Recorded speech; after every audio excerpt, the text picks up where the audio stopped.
जर तुमच्या घरातल्यांना असं वाटत असेल की तुम्हाला आणखी स्वयंपाक तेवढा छान जमत नाही, मग आत्ताच हा रेसिपी व्हिडिओ शेअर आणि सेव्ह करून ठेवा आणि ही चमचमीत अंडा करी एकदा घरातल्यांना बनवून खाऊ घाला. बघा, तुमचं कौतुक केल्याशिवाय राहणार नाही.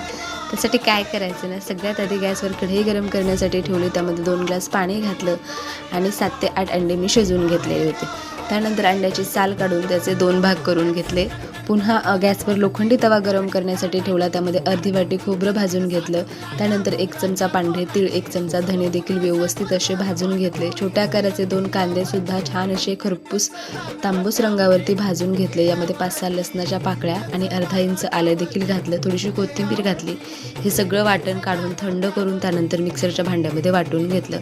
गॅसवर कढई गरम करण्यासाठी ठेवली. 2 चमचे तेल घातलं. तयार केलेलं वाटण घातलं. वाटण तेल सुटेपर्यंत परतून घेतलं. त्यानंतर साठवणीतलं काळं तिखट यामध्ये 1.5 चमचा घातलं. चवीनुसार मीठ, पाव चमचा हळद. त्यानंतर थोडासा कांदा लसूण मसाला यामध्ये घातला. बघा, मसाल्याला छान तेल सुटलं. थोडीशी कोथिंबीर घातली आणि त्यानंतर 1.5 ते 2 ग्लास पाणी यामध्ये घालायचं. रशाला खळखळून उकळी आली की त्यानंतर कट करून ठेवलेली अंडी यामध्ये घालायची आणि त्यानंतर हलक्या हाताने मिक्स करून झाकण ठेवून पुढचे 5 ते 6 मिनिटासाठी ही अंडा करी किंवा ही अंड्याची भाजी शिजवून घ्यायची. चमचमीत अंडा करी ज्वारीच्या किंवा बाजरीच्या भाकरीसोबत अगदी भारी लागते.